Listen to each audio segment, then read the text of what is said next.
Welcome to the brand new Broadway.com show. We're coming to you from Times Square, New York City, right in the heart of Broadway. I'm Paul Wontorek. And I'm Beth Stevens. Every week we bring you the hottest buzz and most fascinating stars from the theater world. Today, we're giving you the scoop on the latest wins of award season and telling you about some just announced Broadway shows, including the one you're dying to hear about, Mean Girls. And later, we'll explore the Tony-nominated play Sweat with two-time Pulitzer Prize winner Lynn Nottage, meet the stars of Broadway's upcoming Marvin's Room, and talk to Pacific Overtures star George Takei. But first, let's get started with the news. What's the buzz, Paul? Nominations were announced this week for the 18th annual Broadway.com Audience Choice Awards, completely voted on by fans. Dear Evan Hansen led the pack with 18 nods, including Favorite New Musical, and five Favorite New Song picks. Because the Broadway.com Awards have many unique categories, including Favorite Diva Performance, Favorite Funny Performance, and Favorite Onstage Pair, there are opportunities for stars to land in multiple categories. This year, Bette Midler received 3 nominations for Hello, Dolly, as did Stephanie J. Block of Falsettos, Bandstand's Laura Osnes, Dear Evan Hansen stars Laura Dreyfus and Will Rowland, and Christian Borle, nominated for both Falsettos and Charlie and the Chocolate Factory. Vote for the winners at Broadway.com/awards, now through May 17th at midnight. Clearly, award season is in full swing. The New York Drama Critics Circle, Outer Critics Circle, and Off-Broadway's Lucille Lortel Awards all handed out trophies this week. The big winners of all 3 were J.T. Rogers' compelling new drama, Oslo, and David Yazbek and Itamar Moses' off-Broadway musical, The Band's Visit. Tony-nominated new musical Come From Away also came out on top with the Outer Critics. The Theatre World Awards, which champions debut performances, also weighed in this week, with honors going to The Great Comet star Josh Groban, Present Laughter's Kobe Smulders, Anastasia's Christy Altomar, and more. Congratulations to all the winners. The musical adaptation of the film favorite Mean Girls is already making plans for a Broadway bow. The hotly anticipated show, which will feature a book by the film's screenwriter Tina Fey and an original score by Fey's husband Jeff Richmond and Legally Blonde's Nell Benjamin, is looking to premiere on Broadway in March 2018. Directed by Tony winner Casey Nicholaw, Mean Girls will first play the National Theatre in Washington, D.C. from October 31st to December 3rd. No word yet on who's playing the Queen of Mean, Regina George. Broadway royalty and War Paint Tony nominee Patti LuPone made headlines this week when she was asked by a caller on Watch What Happens Live if she and Madonna had ever discussed their 2 iconic performances as Evita. Two-time Tony-winning legend LuPone responded by calling Madonna's Evita a piece of shit and slamming the pop star as a movie killer who is dead behind the eyes. Ouch! If Patti ever stops performing, she has a bright future as a Poison Pen critic. 3-time Tony Award and Oscar winner Mark Rylance is heading back to Broadway to star in Farinelli and the King, a new play written by his wife, Claire Van Kampen. Rylance plays King Felipe V of Spain in the historical drama, which first played in the West End. It tells the story of a famous castrato, that's Italian for ouch, Farinelli, one of the great celebrities of 18th century Spain, and his decision to trade fame and fortune in the opera houses of Europe for a life of servitude at the court of King Felipe. Directed by John Dove, Farinelli and the King will open on December 17th at the Velasco Theater. Ready for a star-studded casting roundup? Kelly Leung is taking on the title role in Aladdin on Broadway. Leung, who is widely known for Glee and was most recently seen in Transit, steps into the musical blockbuster on June 13th. Broadway heartthrob Aaron Tveit is heading up to the Berkshires this summer to play Bobby in Company at Barrington Stage. The Sondheim revival runs from August 10th through September 2nd in Pittsfield, Massachusetts. Meanwhile, Tony nominee Josh Gad, aka Olaf from Frozen, is set to play Truman Capote in the new movie Party of the Century, which is billed as a romance based on Capote's famous 1966 black and white ball. Once on This Island has found a home. The multicultural reboot of the Lynn Ahrens and Stephen Flaherty musical, reset in Haiti by Tony-nominated director Michael Arden, will play in the round at Broadway's Circle in the Square starting in November. The show premiered in 1990 and made all of Broadway fall hard for LaChanze. Can you blame us? Despite earning a Tony Award nomination for headliner Sally Field, Sam Gold's stripped-down production of The Glass Menagerie is closing earlier than expected. The newest production of Tennessee Williams' classic memory play will play its final performance on May 21st, rather than the originally scheduled closing date of July 2nd. Field stars alongside Joe Mantello, Finn Whitrock, and newcomer Madison Ferris. After the break, we'll introduce you to the Tony-nominated set designer who spruced up our studio. And later, Pacific Overture star George Takei has a sit-down with Imogen Lloyd Webber. and all that jazz. Come on, babe, I know a whoopee spot where the gin is cold but the piano's hot. It's just a noisy hall where there's a nightly brawl and all that jazz.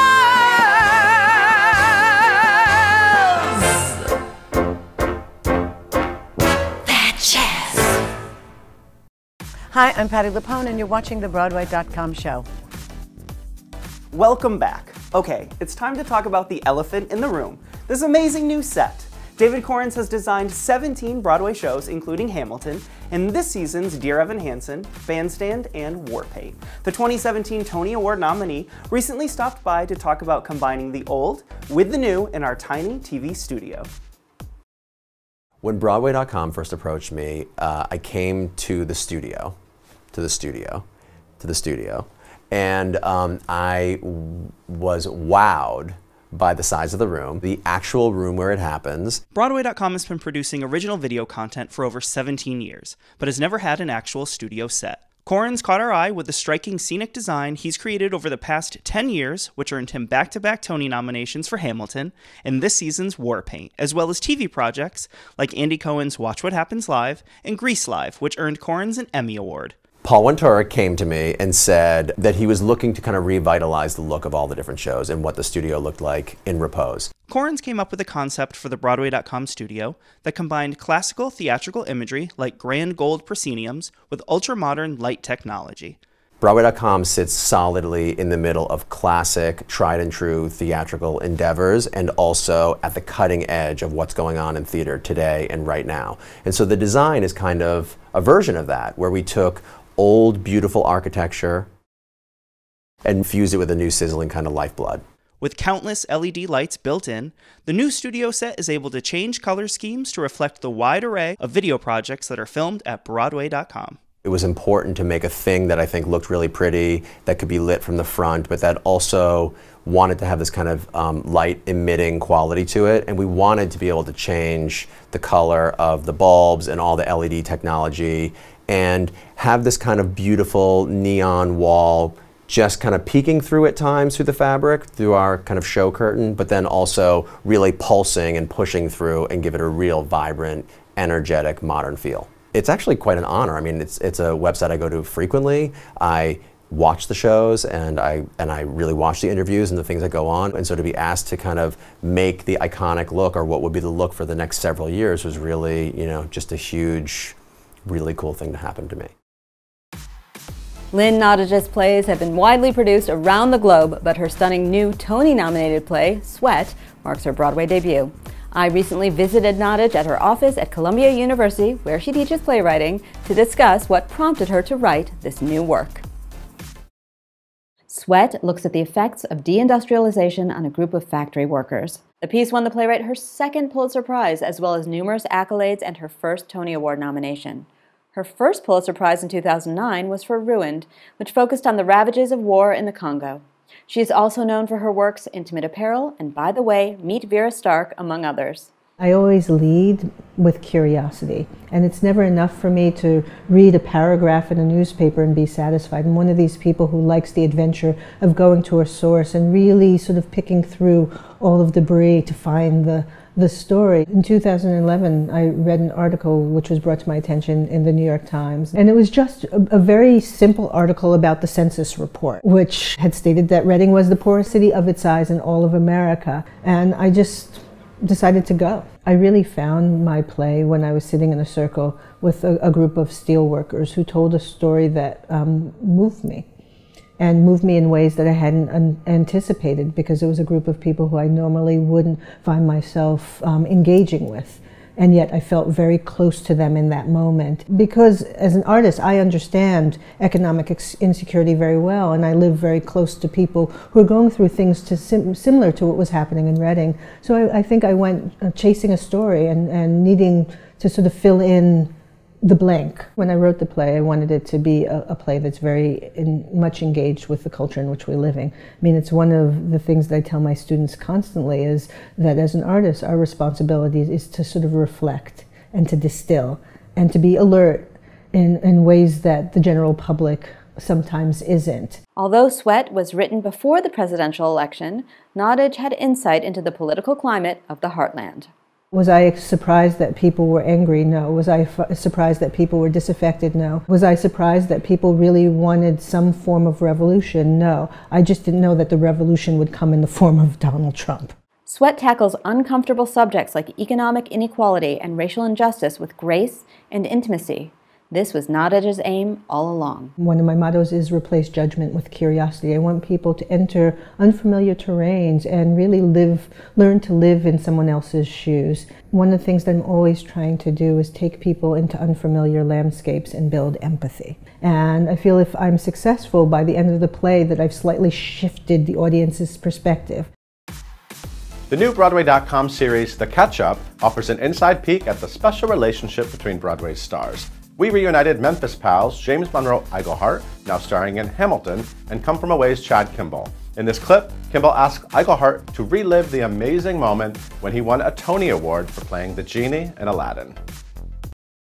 Tell me about winning that Tony Award. When they said your name, like, I was watching, and like, you know, I'm getting chills right now. Like, I often say to people, before you answer, I often say to people that, you know, just being nominated is, I was like, I'm great. That's true. It's honest to God true. But when you won, I want to know what it felt like. I mean, it was the weirdest feeling because I just assumed that I wouldn't win. I was like, we got nominated, cool. We showed up, great. We know we have a great show, beautiful. All right, let's go. And when I won, I was like, oh snap, I won. I didn't write a speech. You didn't write a speech? No, my wife told Don to write a speech. I was like, I'm not gonna win. I ain't gonna write no speech.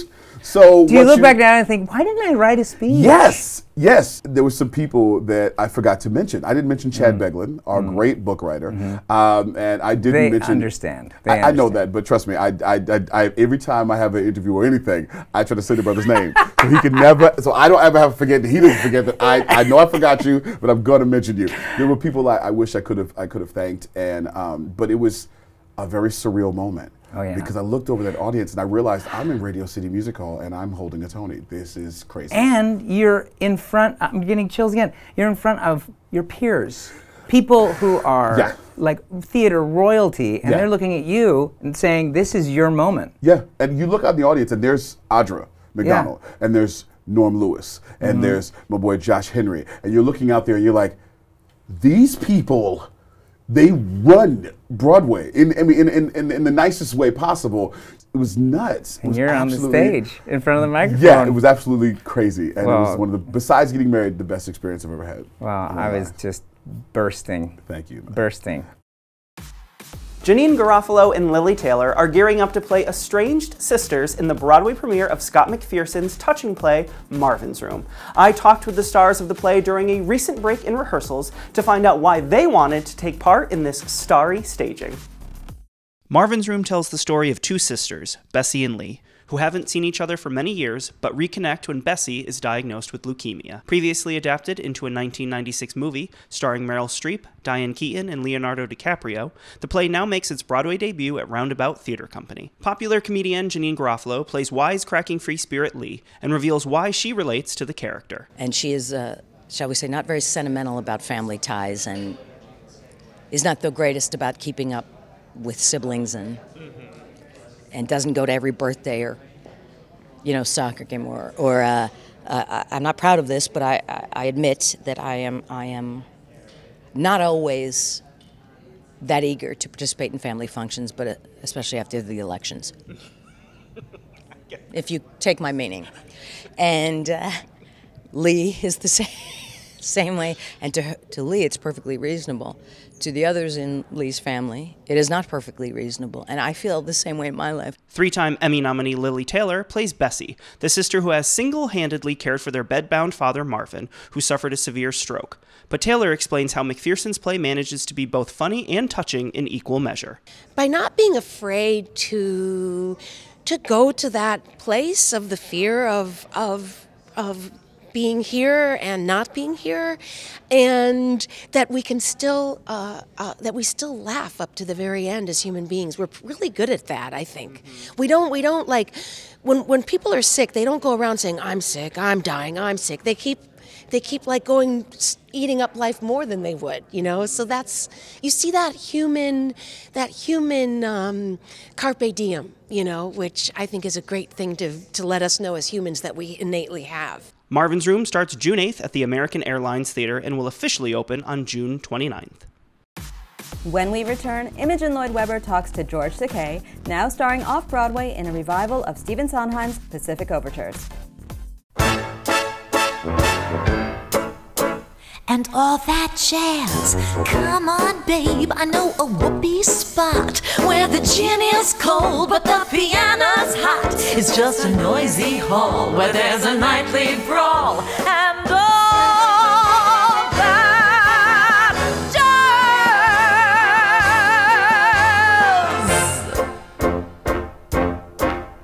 That jazz. Welcome back. Oh my. I am here with Star Trek legend George Takei, who is currently headlining Pacific Overtures off-Broadway. Welcome. Thank you very much. So George, obviously you were on Broadway last year with your Broadway debut with Allegiance. What brought you back to the New York stage so quickly with Pacific Overtures? What lured you back? Well, I love theater. And New York is the capital of theater in America.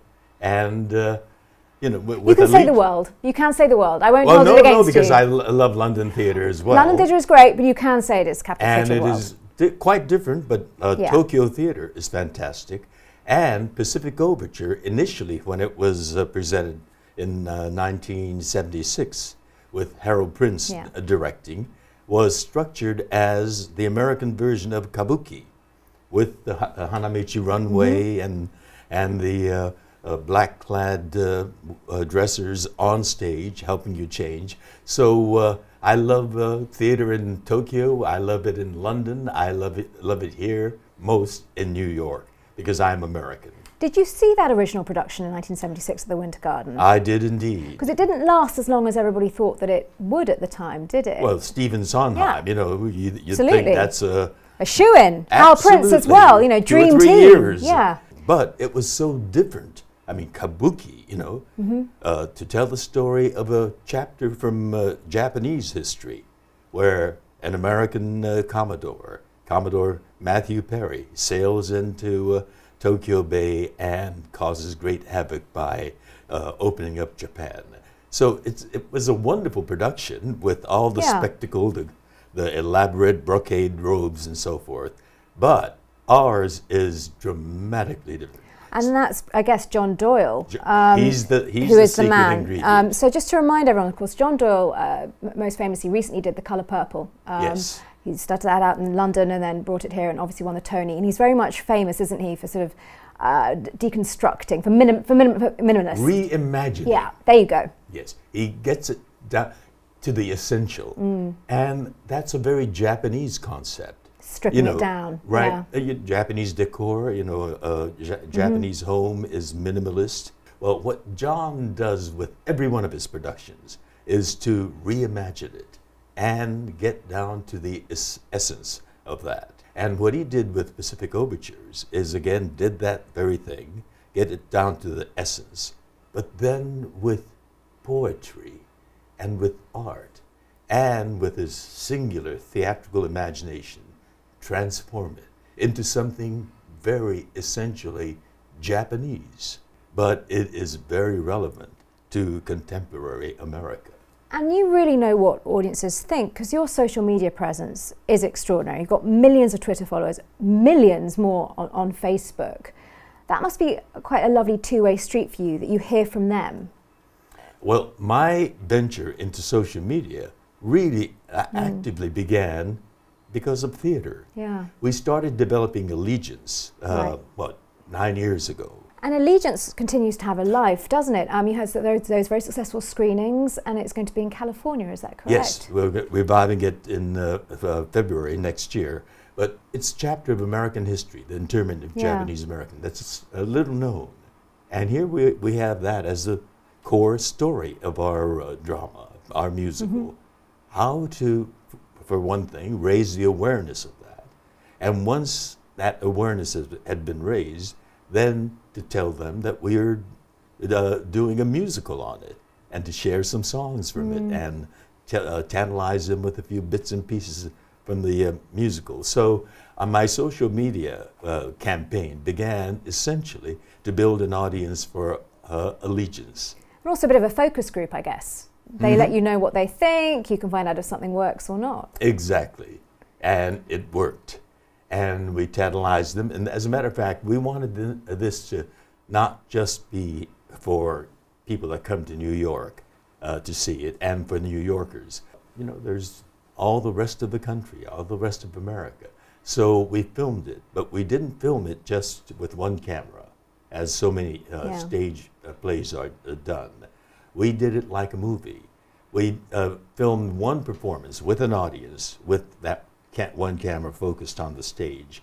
But then we did another performance with no one in the house. Okay, so you got the close-ups of you cameras. And Telly Leong and Lea Salonga and everyone. Yes, Lea Salonga, Telly Leong, and a crew, a multiple camera, one on a crane that came in on close-ups of tracking shots and so forth. And we released it as a one-night only kind of screening. Huge success, didn't it? Broke records, success. Fathom Events is what presented it, and that was the record breaker for Fathom Events. Now, I always like to bring it back for the final question to the show that we're talking about. What do you hope audiences take away with them from Pacific Overtures? Well, you're stunned by John Doyle's imagination and his storytelling prowess. You're transported by the beauty of the show. It is so entertaining. I mean, Stephen Sondheim's music, A Boy in a Tree, or Please Hello, when the ambassadors from all these other countries start coming to Japan, demanding a piece of the action. It is hilarious, but at the same time, you learn something about Japanese history that most Americans don't know, that it was closed off, and there was a civil war caused by the influence of Europe, and what set Japan off on its military history, but also its industrial history, and all the way up to today. You know, that epic arc. Your spirit becomes lifted by the beauty of the show, and you're highly entertained. George Takei, thank you so very much for joining us today. Enjoyed chatting with you. When we come back, an unforgettable red carpet challenge with the nominees for the 2017 Drama Desk Awards. And all that jazz. Come on, babe, I know a whoopee spot where the gin is cold but the piano's hot. It's just a noisy hall where there's a nightly brawl. And all that jazz.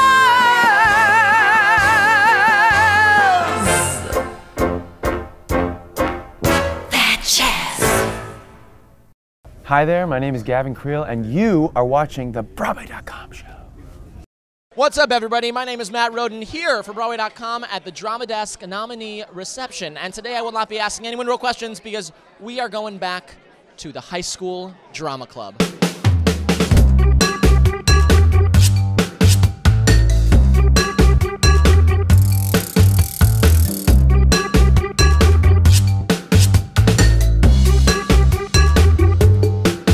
Three words. First word. Clawing, angry, scratching. Second word. Fupa. I think I know this one. Is it a groundhog? Sheet. Oh, robe, towel. Sounds like towel. Bowel. Washing the floor. Oh, ball gown. Cinderella. Sin. Yes. Sounds like drone. Huh? Sounds like drone. No. It is drone. Syndrome. Irritable bowel syndrome. Yes! Don't tell anybody. Really, seriously. No, I won't. I swore to him I wouldn't talk about it. Okay, I won't tell anybody. Jack is gay. Jack is gay. First of all, stop yelling at me. Oh my God. It's gonna be okay. Yeah, it's gonna be fine.